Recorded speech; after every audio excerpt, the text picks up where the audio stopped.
Hello everyone, welcome back. तो आज हम पढ़ेंगे जूरिस्प्रूडेंस का मीनिंग, नेचर एंड स्कोप। तो चलिए शुरू करते हैं।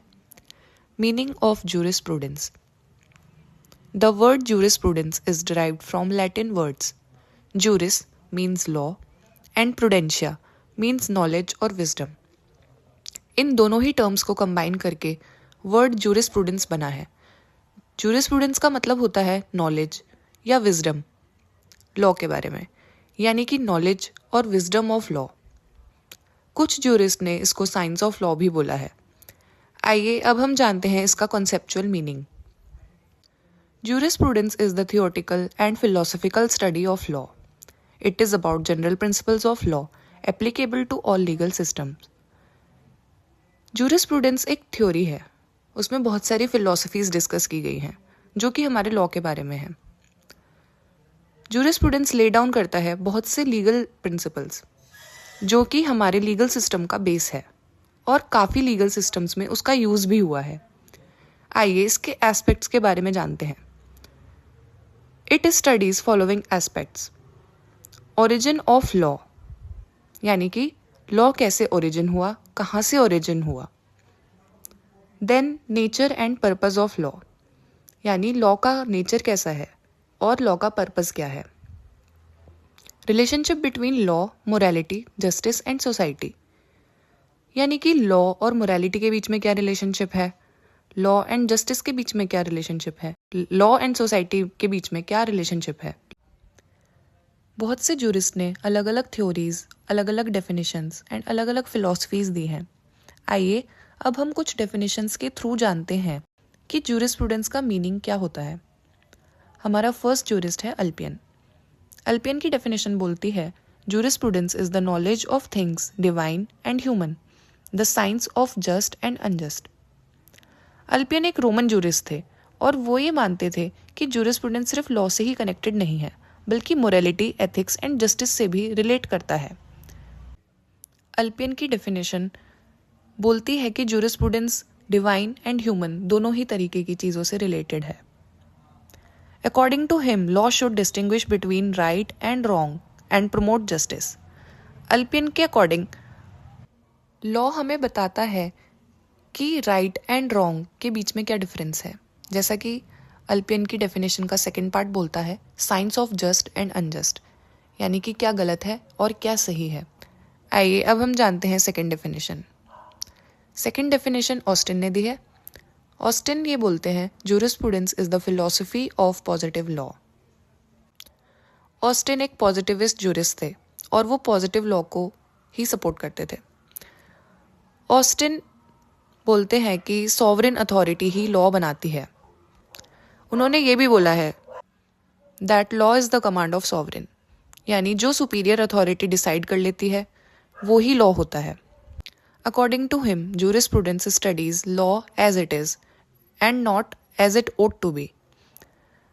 ऑस्टिन बोलते हैं कि जूरिस्प्रूडेंस लॉ को ऐसे ही पढ़ता है, ऐसे ही उसके बारे में बताता है जैसा वो है, ना कि जैसा वो होना चाहिए। आइए अब हम जानते हैं थर्ड डेफिनेशन। थर्ड डेफिनेशन दी है सामंड ने। सामंड के according jurisprudence is the science of first principles of civil law. Salmond बोलते हैं कि जूरिस्प्रूडेंस एक साइंस है, वो इसको एक सिस्टमैटिक तरीके से देखते हैं, एक साइंटिफिक वे में देखते हैं। He emphasize logical structure of law. Salmond logical structure of law को सपोर्ट करते हैं। हमारी नेक्स्ट डेफिनेशन है हॉलैंड के द्वारा दी गई। हॉलैंड बोलते हैं jurisprudence is the formal science of positive law. Holland भी पॉजिटिव लॉ को सपोर्ट करते हैं और वे बोलते हैं कि जूरिस्प्रूडेंस एक फॉर्मल साइंस है। He emphasized form rather than content. He emphasized form rather than content. According to him, it is formal because it is concerned with legal concepts and not social effects. Holland के according legal concepts पे based होता है कोई भी law, ना कि उसके social effects पे। आइए अब हम जानते हैं nature of jurisprudence. Nature of jurisprudence. अब हम जानेंगे कि जूरिस्प्रूडेंस का नेचर कैसा होता है।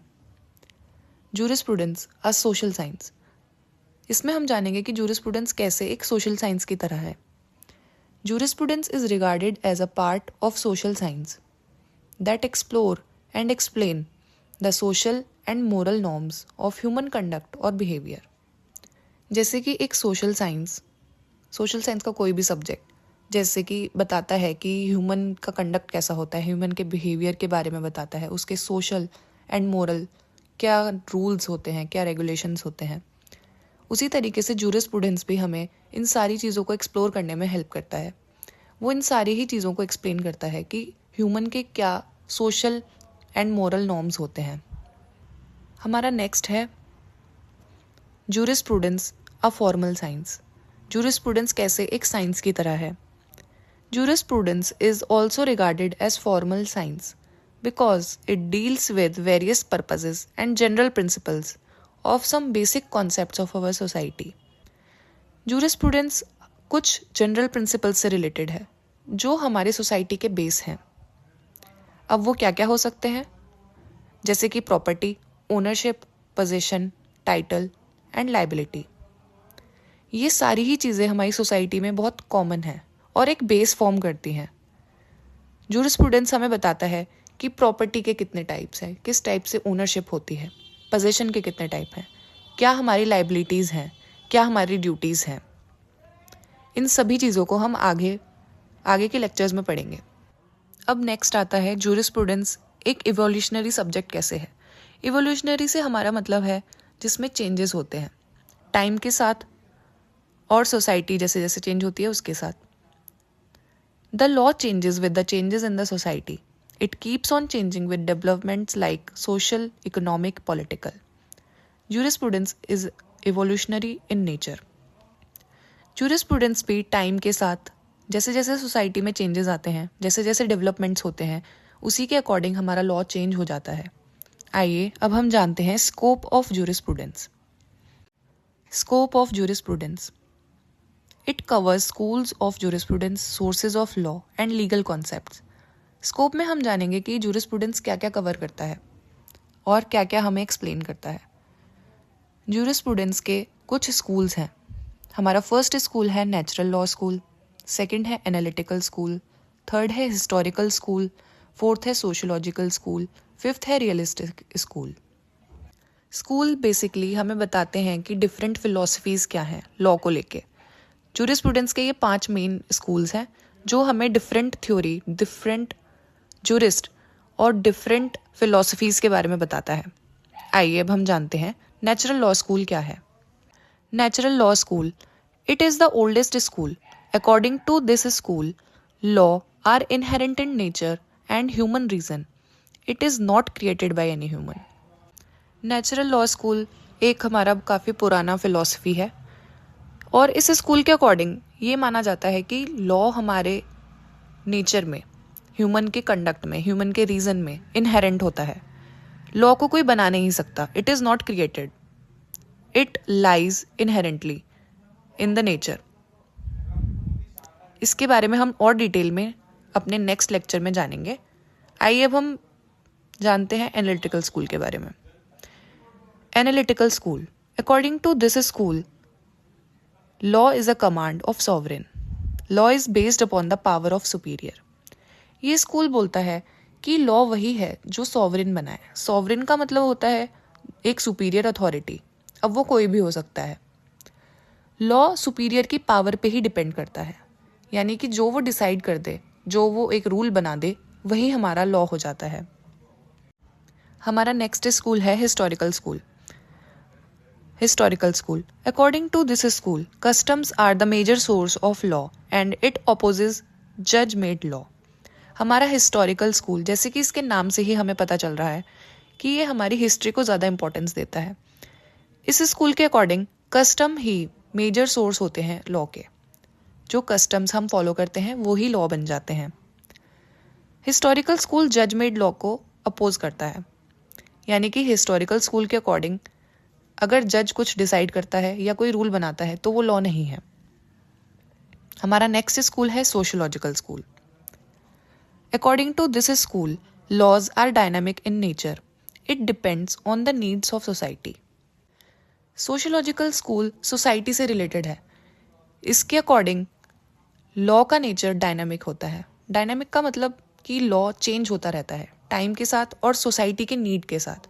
सोसाइटी को जैसी ज़रूरत होती है उसके हिसाब से लॉ नया बन जाता है या फिर लॉ में चेंजेस आ जाते हैं। आइए अब हम जानते हैं सोर्सेज ऑफ लॉ के बारे में। लॉ के बहुत से सोर्सेज हैं, जैसे कि लेजिस्लेशंस, जो कि हमारा लेजिस्लेचर फॉर्म करता है, रूल्स एंड रेगुलेशंस। फिर कस्टम्स वो जो हम एक टाइम पीरियड से फॉलो करते हुए आ रहे हैं कंसिस्टेंटली, इसमें हमारे रीति रिवाज आते हैं। फिर आते हैं प्रेसिडेंट्स जो किसी जज ने हमारा कोई रूल फॉर्म कर दिया और अब हम उसको आगे के लिए फॉलो कर रहे हैं, तो वो होते हैं प्रेसिडेंट्स। इसके बाद आते हैं जस्टिस एंड इक्विटी के प्रिंसिपल्स। ये कुछ नेचुरली फॉलो अप होने वाले प्रिंसिपल्स हैं। And next conventional laws. इस तरीके से हमारे काफ़ी सारे सोर्सेज ऑफ लॉज होते हैं जिनको हम आगे डिटेल में पढ़ेंगे। आइए अब हम जानते हैं कि जूरिस्प्रूडेंस हमारे लिए कितना और कैसे इम्पॉर्टेंट है। Importance of jurisprudence. It helps in understanding the base of law. It lays down basic legal principles and helps judges to interpret law. जैसे कि हमें पता है कि जूरिस्प्रूडेंस लॉ का बेस बनाते हैं। किसी भी लॉ को पढ़ने से पहले जूरिस्प्रूडेंस पढ़ना इम्पॉर्टेंट होता है। इसमें कुछ बेसिक लीगल प्रिंसिपल्स होते हैं जो कि हमारी हेल्प करते हैं कि हम लॉ को अच्छे से समझ सकें। ये जजेस को भी हेल्प करते हैं कि वो लॉ को कैसे इंटरप्रेट करते हैं। Jurisprudence is considered the foundation of law. Hence, to understand law, it is important to know about the origin and foundation of law. Jurisprudence एक फाउंडेशन बनाता है हमारे लॉ के लिए। हमें पता चलता है कि इस लॉ में कौन सी थ्योरी फॉलो की गई है, और इसी तरीके से हम डिफरेंट फिलॉसफीज़ के बारे में पढ़ते हैं जो कहीं ना कहीं आज भी हमारे लॉ में काफ़ी जगहों पे फॉलो किया जाता है। जूरिस्प्रूडेंस एक बहुत ही इम्पॉर्टेंट रोल प्ले करता है हमारे लॉज को समझने में। इसमें बहुत सारे, अगर हम ध्यान से देखें तो बहुत से आइडियल्स हैं। हमारे कॉन्स्टिट्यूशन में भी काफ़ी चीज़ें फॉलो अप की गई हैं, जैसे कि जस्टिस, लिबर्टी, इक्वलिटी। ये सारे ही लीगल प्रिंसिपल्स हैं जो कि जूरिस्प्रूडेंस से ही आए हैं। जूरिस्प्रूडेंस नेचर के साथ चेंज होने वाला एक लॉ है और जूरिस्प्रूडेंस सोशल जस्टिस को प्रमोट करता है। इसीलिए किसी भी स्टूडेंट के लिए, किसी भी जज के लिए या किसी भी वकील के लिए लॉ को समझने के लिए जूरिस्प्रूडेंस को पढ़ना बहुत ज़रूरी है।